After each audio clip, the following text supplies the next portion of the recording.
നമുക്ക് വർക്ക് പെർമിറ്റോ അല്ലെങ്കിൽ യൂറോപ്പിലേക്കോ ഒന്നും പെട്ടെന്ന് കയറി വരാൻ നിലവിൽ സാധിക്കില്ല. ഈസി അല്ല. അവർക്ക് ഇഷ്ടപ്പെട്ടില്ല. ഞാൻ അടുത്ത ഏജൻസി പോയി. അവർക്ക് വിചാരിക്കുന്നത് ഒരു കുറച്ച് എമൗണ്ട് ഒരു ഏജൻസി കൊടുത്തു കഴിഞ്ഞാൽ പെട്ടെന്ന് തന്നെ യൂറോപ്പിലേക്ക് വരാം. അത് ഇന്ന പ്രൊഫൈലൊന്നുമില്ല, മലയാളിയാണ്, പാസ്പോർട്ടുണ്ട്, CV ഉണ്ട്.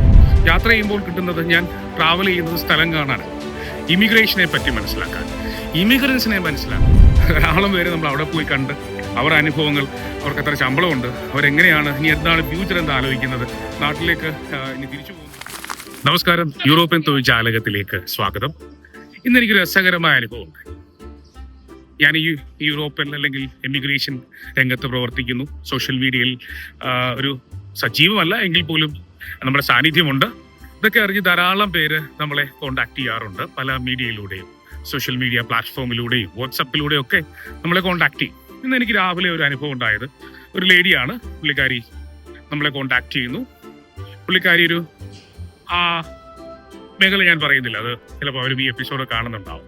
അപ്പം ഞാൻ പറഞ്ഞു, നിങ്ങൾക്ക് ഈ ഒരു പ്രോസസ്സിന് യോഗ്യരല്ല.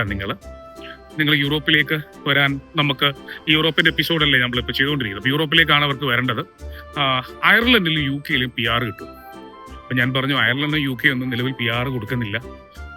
എന്തുകൊണ്ടില്ല? ഏതാണ്ട് നമ്മളേതാണ്ട് വൈരാഗ്യത്തോട് സംസാരിച്ച പോലെയാണ്. നമ്മുടെ ടോൺ ഇങ്ങനെയാണ്, അത് ജനറ്റിക്കലാണ്, ഞാനിങ്ങനെ സംസാരിക്കുള്ളൂ. അപ്പോൾ അവർക്കത് ഇഷ്ടപ്പെട്ടില്ല. അപ്പം തന്നെ അവർ പറഞ്ഞു, നിങ്ങൾ എന്തുകൊണ്ടാണ് അങ്ങനെ സംസാരിക്കുന്നത്? എൻ്റെ പ്രൊഫൈൽ ഇതാണ്, ഞാൻ XXS അല്ല YY എന്ന കമ്പനികളൊക്കെ വർക്ക് ചെയ്ത റിക്രൂട്ട്മെൻറ്റ് മേഖലയൊക്കെ അറിയാവുന്ന ആളുകളാണ്. നിങ്ങളെക്കാട്ടിൽ ഞാൻ വർക്ക് ചെയ്തിട്ടുണ്ട്, US കമ്പനിക്ക് വേണ്ടി വർക്ക് ചെയ്തു. ഞാൻ പറഞ്ഞു, മേഡം ഇത് വാട്സാപ്പിലൂടെയാണ്, എല്ലാവർക്കും പറ്റിയ പരിപാടിയല്ല. അവർ ഓരോ രാജ്യങ്ങളുടെ ഇമിഗ്രേഷൻ നയങ്ങളും വ്യത്യസ്തമാണ്. നമുക്ക് വർക്ക് പെർമിറ്റോ അല്ലെങ്കിൽ യൂറോപ്പിലേക്കോ ഒന്നും പെട്ടെന്ന് കയറി വരാൻ നിലവിൽ സാധിക്കില്ല. ഈസി അല്ല. അവർക്ക് ഇഷ്ടപ്പെട്ടില്ല. ഞാൻ അടുത്ത ഏജൻസി പോയി നിങ്ങളെ കാണിച്ചു തരാം, നിങ്ങൾ റിവ്യൂ എഴുതും അല്ലെങ്കിൽ എന്ന് പറഞ്ഞിട്ട് അവർ പോയേക്കും. അപ്പോൾ ഇത് പറയാനുള്ള സാധ്യത, കാര്യം ഒന്ന് പറഞ്ഞ് രണ്ടാമത്തിന് കയറി റിവ്യൂ എഴുതാം. നമ്മൾ നല്ലത് പറയാനും പറ്റില്ല, ഇത് പറയാനും പറ്റില്ല. ഇതിനെപ്പറ്റി പറഞ്ഞു തുടങ്ങുമ്പോൾ തന്നെ അവർക്ക് വിചാരിക്കുന്നത് ഒരു കുറച്ച് എമൗണ്ട് ഒരു ഏജൻസി കൊടുത്തു കഴിഞ്ഞാൽ പെട്ടെന്ന് തന്നെ യൂറോപ്പിലേക്ക് വരാം. അത് ഇന്ന പ്രൊഫൈലൊന്നുമില്ല, മലയാളിയാണ്, പാസ്പോർട്ടുണ്ട്, CV ഉണ്ട്, അവിടെ എവിടെയൊക്കെ വർക്ക് ചെയ്തിട്ടുണ്ട്, ഞങ്ങളെ യൂറോപ്പ് പെട്ടെന്ന് തന്നെ ജോലി തരും. ഒരിക്കലുമില്ല സുഹൃത്തുക്കളെ. ഇവിടെ ഞാൻ കണ്ടു നടന്ന യൂറോപ്പിലെ ശെങ്കൻ മിക്കവാറും എല്ലാ രാജ്യങ്ങളും യാത്ര ചെയ്ത് തന്നെയാണ് നമ്മൾ ഇത് പഠിക്കുന്നത്.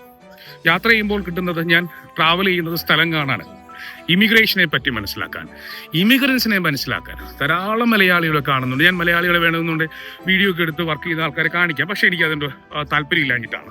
ധാരാളം പേര് നമ്മൾ അവിടെ പോയി കണ്ട് അവരുടെ അനുഭവങ്ങൾ, അവർക്ക് എത്ര ശമ്പളമുണ്ട്, അവരെങ്ങനെയാണ്, ഇനി എന്താണ് ഫ്യൂച്ചർ എന്താ ആലോചിക്കുന്നത്, നാട്ടിലേക്ക് ഇനി തിരിച്ചു പോകുന്നുണ്ടോ, ഇതൊക്കെ നമ്മൾ കണ്ടറിഞ്ഞ് തന്നെയാണ് യാത്ര ചെയ്യുന്നത്. അപ്പം അതിനുവേണ്ടി എൻ്റെ കമ്പനി നല്ല രീതിയിൽ ഇൻവെസ്റ്റ് ചെയ്യുന്നു. പല രാജ്യങ്ങളിലും നിസ്സാരമല്ല യാത്രാ ചെലവുകൾ. ചിലപ്പോൾ 10-50 വരെ റിക്രൂട്ട് ചെയ്ത് കിട്ടുന്ന എമൗണ്ടൊക്കെ ചിലപ്പോൾ ഞങ്ങൾ യാത്ര ചെയ്ത് തന്നെ മാറ്റി വെക്കേണ്ടി വരുന്നുണ്ട്. പക്ഷേ ഇതൊരു പാഷനായിട്ട് എടുക്കുന്നു, പ്രൊഫഷനായിട്ട് എടുക്കുന്നു, വളരെയധികം സന്തോഷപൂർവ്വം ഈ ജോലി ചെയ്യുന്നു. അപ്പം അതുകൊണ്ട് വീണ്ടും ഓർമ്മിക്കുകയാണ്, നിങ്ങളോട് വൈരാഗ്യം ഉണ്ടായിട്ടല്ല ഞാൻ നിങ്ങൾക്ക് പറഞ്ഞുകൊണ്ടിരിക്കുന്നത്. യൂറോപ്പ് എല്ലാവർക്കും വേണ്ടിയിട്ടുള്ളതല്ല. യൂറോപ്പിലേക്ക് എല്ലാ മലയാളികൾക്കും ജോലി ഇവിടെ എടുത്തു വെച്ചിരിക്കുകയല്ല. ഞാൻ അപ്പോൾ വെള്ളം കുടിക്കുകയാണ്. ഇൻ ബിറ്റ്വീൻ ഈ വെള്ളം കുടിച്ചത് പൈപ്പിലെ വെള്ളമാണ്, സ്വിറ്റ്സർലൻഡാണ്. ഇവിടെ ധാരാളം ഏരിയയിൽ ഇങ്ങനെ വെള്ളമുണ്ട്, നമുക്ക് കുടിക്കാം. പ്യൂർ വാട്ടറാണ്. സ്വിറ്റ്സർലൻഡിലെ ഈ വാട്ടർ കുടിക്കാൻ തന്നെ ആൾക്കാർ ടൂറായിട്ട് വരാറുണ്ട്. അപ്പോൾ ഈ ഇടയ്ക്ക് പറഞ്ഞതേ ഉള്ളൂ. അപ്പോൾ ഈ ഒരു അനുഭവം ഞാനിന്ന് പങ്കുവയ്ക്കുന്നത് എക്സ്പീരിയൻസിൻ്റെ അടിസ്ഥാനത്തിൽ പറയുകയാണ്. എല്ലാവർക്കും പറ്റിയ പരിപാടിയല്ല യൂറോപ്പ്. വീണ്ടും ഞാനിത് പറഞ്ഞുകൊണ്ടിരിക്കും. അപ്പം ജനറൽ വർക്കേഴ്സ്, ട്രേഡ് വർക്കേഴ്സ്, അല്ലെങ്കിൽ ഈ പറയുന്ന കഠിനാധ്വാനം ചെയ്യാൻ താല്പര്യമുള്ള, മനസ്സുള്ള, അതിൽ എക്സ്പീരിയൻസ് ഉള്ള ആളുകൾ ഞങ്ങളുമായിട്ട് കൂടെ കൂടിക്കോളൂ. യൂറോപ്യൻ തൊഴിൽ ജാലകം എപ്പിസോഡ്സ് കണ്ടിന്യൂ ചെയ്യുകയാണ്. ഇതിലൂടെ ഞങ്ങൾ ജൂലൈ, ഓഗസ്റ്റ്, സെപ്റ്റംബർ മാസത്തിൽ ആംസ്റ്റർഡാമിൽ പ്രോസസ്സ് ആരംഭിക്കുന്ന 25 പേർക്ക് ഞങ്ങൾ സൗജന്യമായി ഞങ്ങളുടെ പ്രോസസ്സിംഗ് ഫീസ് ഒരുക്കുന്നുണ്ട്.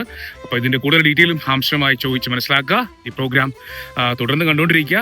സബ്സ്ക്രൈബ് ചെയ്യണം ചാനൽ, മറ്റുള്ളവർക്ക് ഷെയർ ചെയ്യണം. കാരണം ഞാൻ നൽകുന്നത് എൻ്റെ യാത്രാ അനുഭവങ്ങൾ ഈ ലോകം മുഴുവൻ കാണിക്കുകയല്ല, യാത്രയിലൂടെ നൽകുന്ന ഇമിഗ്രേഷൻ അനുഭവങ്ങൾ നിങ്ങൾ പങ്കുവെച്ചുകൊണ്ടേയിരിക്കും.